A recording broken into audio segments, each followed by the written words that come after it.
Welcome back to Tribal African Tales channel, everyone. Are you ready for a captivating story of resilience and redemption? Imagine a young girl silenced by her stepmother's cruelty, her only solace found in a mysterious calabash said to grant wishes. But what happens when those wishes go awry, leading to a shocking revelation? Will truth prevail, and will she finally be heard? Join us on this emotional journey as we explore the power of courage, the pursuit of justice, and the triumph of the human spirit. Don't miss out. Watch until the end to witness the incredible transformation that will leave you inspired. Just as they were on the verge of departing, an unexpected event occurred in the room. Bees emerged from the calabash and began stinging them, prompting them to flee all the way to the village square. To their surprise, in front of everyone, including Tinuke's mother, a confession commenced. Once upon a time in a small village, resided a girl named Tinu who had been deaf and mute since birth. Tinu's life was arduous. Her father had perished in a tragic fire incident long ago, and she was unjustly held responsible for his demise. People blamed Tinu because she was the one cooking on the night their house went up in flames. However, the true cause of the fire remained unknown. Tinu dwelled with her stepmother and stepsister, Kaimi, on a sizable farmland left behind by Tinu's father. While they lived comfortably, Tinu did not share the same privilege. She had to toil in menial jobs every day, fetching water for the villagers, washing their clothes, and performing various tasks to earn money for her own sustenance. Despite her efforts, her stepmother neglected to provide for her. Regardless of the hardships, when Tinu returned home in the evening, she was still obligated to cook for her stepmother and Kaimi, who idly watched and took advantage of Tinu's disabilities. Unable to speak or hear, Tinu endured silently. Although she couldn't defend herself, she possessed a kind heart and diligently carried out her responsibilities. Whenever Tinu ventured into the village, onlookers would cast their gaze upon her. Some felt pity for her, recognizing her as a good-hearted girl. However, others believed she was the cause of the fire and whispered as she passed by. Unfortunately, poor Tinu couldn't defend herself since no one could comprehend her silent pleas. One evening, Tinu experienced a recurring dream. In the dream, she witnessed the night of the fire, with a shadowy figure lurking near her house. However, identifying the figure proved challenging, as if it were an unsolvable puzzle. Tinu's life was anything but easy, yet she refused to surrender. She remained resilient and kind despite the hardships she endured and the mistreatment from others. Tinu held on to the hope that one day circumstances would improve. One day, Tinu and her stepsister Kaimi journeyed to the stream to fetch water. It was a bustling place where everyone in the village gathered for their water needs. Amidst the crowd, they encountered an elderly woman struggling to lift a heavy calabash filled with water. Kaimi noticed the woman but was unwilling to assist, solely concerned with quickly retrieving water and returning home. In contrast, Tinu empathized with the elderly woman's plight and felt compelled to help. Without hesitation, she took the weighty calabash from the woman's hands. Kaimi expressed her discontent, warning Tinu that they didn't have time for such acts of kindness. She threatened to inform their mother that Tinu was idling away at the stream. However, Tinu, who couldn't hear Kaimi's words, continued to assist the woman. Profoundly grateful, the elderly woman bestowed upon Tinu a heartfelt smile. Overwhelmed with joy, Tinu found solace in the fact that she could make a difference for the old woman. Suddenly, the woman communicated something extraordinary to Tinu using hand gestures. She revealed that the calabash possessed magical properties capable of granting wishes. Initially skeptical, Tinu doubted the woman's words. Nevertheless, the woman insisted and gifted the calabash to Tinu as a token of appreciation for her kind-heartedness. Tinu was at a loss for words, clutching the calabash in her hands, while the elderly woman vanished into thin air. Upon returning home with Kaimi, Tinu carefully carried the mystical calabash. Intrigued, Kaimi inquired about the encounter with the old woman, but Tinu was unable to convey the details. Hindered by her inability to speak, she merely displayed the calabash and offered a smile. Cammie's curiosity grew, unable to comprehend why the old woman had bestowed the calabash upon Tinu. Frustratingly, Tinu couldn't provide an explanation. Nonetheless, she possessed an unshakable feeling that the calabash held great significance. Upon arriving home, Kaimi divulged the entire encounter to their mother in an excited and animated manner. The gleam in her eyes matched her fast-paced account as she exclaimed, "Mama, Tinu received a calabash. An old woman gave it to her at the stream." Her mother's eyes widened, and a smile formed on her face. Both mother and daughter shared a common thought: they desired the calabash. Later, as Tinu returned home, still carrying the calabash, she remained her usual silent self, but a faint smile adorned her face. She felt, just as they were about to depart, an unexpected occurrence took place in the room. Bees suddenly emerged from the calabash, stinging them and causing them to flee all the way to the village square. In front of everyone, including Tinu K's mother, something extraordinary unfolded, a confession.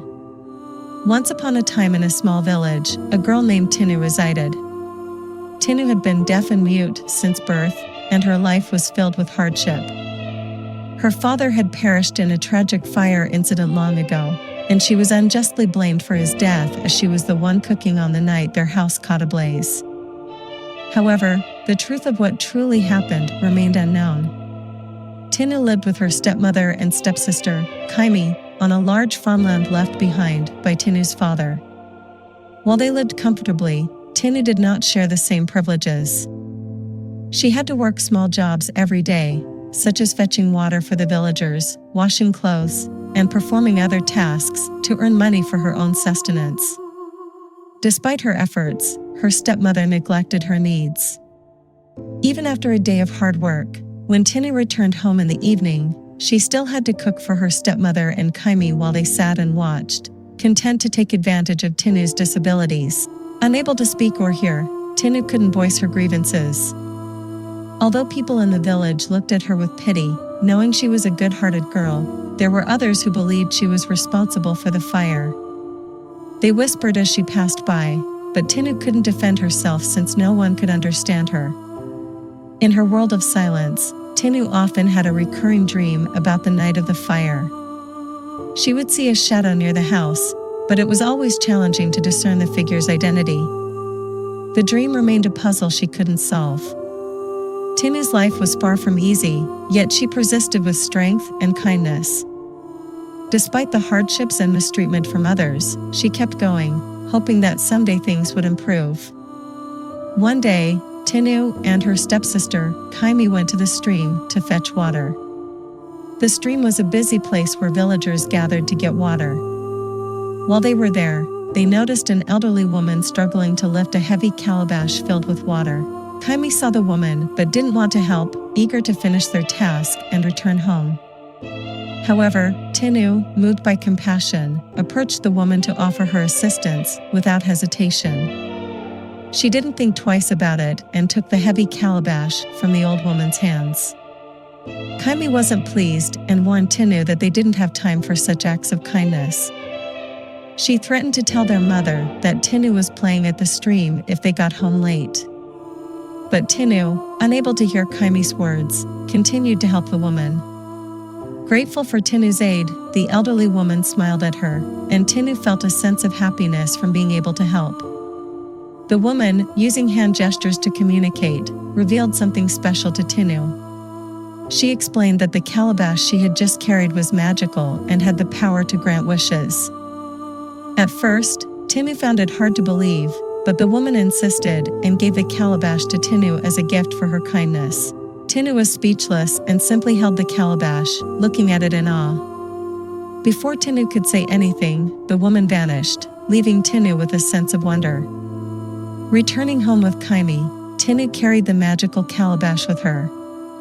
Kaimi was curious and asked Tinu about the encounter, but Tinu couldn't explain with words. Instead, she showed Kaimi the calabash and smiled. Kaimi's curiosity grew, and she couldn't understand why the old woman had given the calabash to Tinu. Tinu couldn't provide an explanation, but she had a strong feeling that the calabash held great importance. When they arrived home, Kaimi eagerly shared the entire story with their mother, speaking rapidly with bright eyes.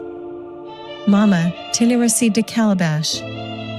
An old woman gave it to her at the stream." Her mother's eyes widened, and a smile formed on her face.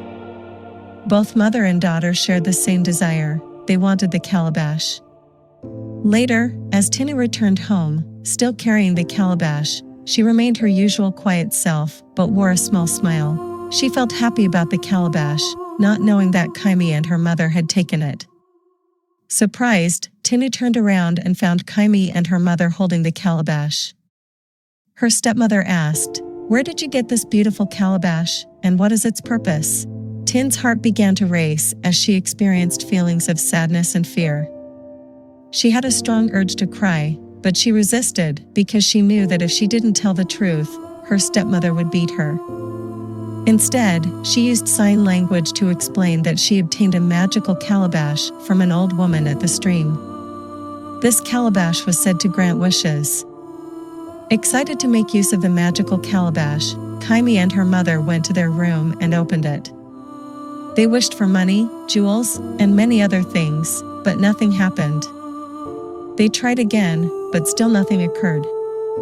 Confused and angry, they couldn't comprehend what was going on. Just as they were about to leave the room, something unexpected happened. Bees started emerging from the calabash and stung them.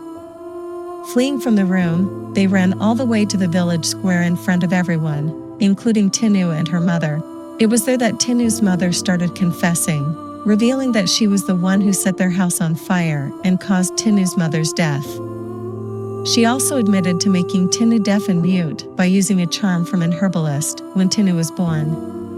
Tinu stood there, sad and crying. However, what nobody knew was that Tinu had already opened the calabash before she arrived home. Right after she left the old woman, she whispered her wish into it, a wish to be able to speak and hear. And then, in front of everyone, Tinu began to speak. Her voice was clear and her words were perfect. The villagers couldn't believe their ears. Tinu continued speaking, sharing her story and the years of mistreatment from her stepmother. Her words touched the villagers' hearts, and they could see and feel her pain. Tinu's stepmother and Kaimi were ashamed as they stood there, being observed by everyone. This was Tinu's moment. She felt a combination of sadness and relief. She had remained silent for far too long, but now she was speaking out. She disclosed everything, revealing her stepmother's cruelty. Her words flowed like a river that had been dammed for too long. The villagers became angry at the stepmother and Kaimi, demanding justice. They supported Tinu and promised to help her make things right. Tinu's stepmother and Kaimi were taken away to face the village elders. Tinu stood amidst the villagers, who cheered for her. They apologized for not believing her earlier. Tinu felt a weight lifted off her shoulders. She had been alone for so long, but now she had the entire village on her side. It was a moment of vindication for Tinu after years of suffering in silence. Finally, she was heard and believed. Her wish to speak and hear not only gave her a voice, but also uncovered the truth, liberating her from the chains of lies and deceit. This story teaches us that inner goodness and truth will always prevail, regardless of the difficulties we face. It also emphasizes the importance of not judging others based on their appearances or disabilities. Thank you for joining us. If you enjoyed the video, please remember to like, comment, and subscribe to our channel. Your support is greatly appreciated. Stay tuned for more amazing content coming your way.